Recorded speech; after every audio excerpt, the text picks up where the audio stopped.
Hello, ഞാൻ doctor Uthara, consultant gynaecologist and laparoscopic surgeon from modern സെമാൽക്ക് hospital. ഇന്ന് നമ്മൾ സംസാരിക്കാൻ പോകുന്നത് ലാപ്രോസ്കോപ്പിയെ കുറിച്ചാണ്.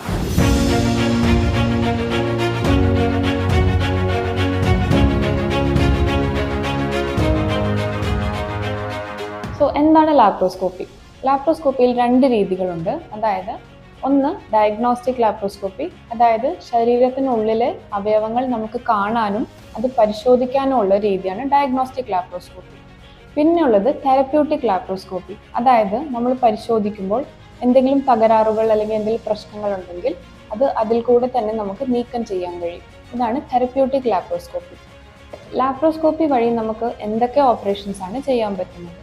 മോസ്റ്റ് കോമൺലി നമ്മൾ ചെയ്യുന്നത് മയോമെക്ടമി, അതായത് ഗർഭപാത്രത്തിലെ മുഴ മാത്രമായിട്ട് നീക്കം ചെയ്യുന്ന ഓപ്പറേഷൻ. പിന്നെ ഹിസ്റ്ററെക്ടമി, അതായത് ഗർഭപാത്രം മുഴുവനായിട്ട് നീക്കം ചെയ്യുന്ന ഓപ്പറേഷൻ. പിന്നെ അണ്ഡാശയത്തിലെ മുഴകൾ അഥവാ സിസ്റ്റുകൾ നീക്കം ചെയ്യുന്ന ഓപ്പറേഷൻ. പിന്നെ ട്യൂബിലെ പ്രഗ്നൻസി, അതായത് എക്ടോപിക് പ്രഗ്നൻസി നീക്കം ചെയ്യുന്ന ഓപ്പറേഷൻ. പിന്നെ മാത്രവുമല്ല, നമുക്ക് ഒവേറിയൻ ഡ്രില്ലിംഗ്, അതായത് PCOD എന്ന അസുഖത്തിനുള്ള ട്രീറ്റ്മെന്റ് ആണ് ഒവേറിയൻ ഡ്രില്ലിംഗ്. അപ്പോൾ അതും നമുക്ക് ലാപ്രോസ്കോപ്പി വഴി ചെയ്യാൻ പറ്റും. അതുപോലെ തന്നെ ഏറ്റവും എളുപ്പത്തിൽ ചെയ്യാൻ പറ്റുന്ന ഒരു ഓപ്പറേഷനാണ് ലാപ്രോസ്കോപ്പിക് സ്റ്റെറിലൈസേഷൻ, അതായത് പ്രസവ നിർത്തൽ ശസ്ത്രക്രിയ. അത് ഒരു ഡേ കെയർ പ്രൊസീജിയർ മാത്രമാണ്. പേഷ്യൻ്റ് രാവിലെ വന്ന് അഡ്മിറ്റ് ആവുന്നു, നമ്മൾ പ്രൊസീജിയർ ചെയ്യുന്നു, അന്ന് വൈകിട്ട് തന്നെ വീട്ടിൽ പോകാൻ പറ്റുന്ന ഒരു ഓപ്പറേഷനാണ്, അതായത് ഡേ കെയർ പ്രൊസീജിയർ. ഇതും നമുക്ക് ലാപ്രോസ്കോപ്പി വഴി ചെയ്യാൻ പറ്റും. ഇതുകൂടാണ്ട് നമുക്ക് ഹിസ്ട്രോസ്കോപ്പി എന്ന് പറയുന്ന ഒരു പ്രൊസീജിയറും കൂടി ഉണ്ട്.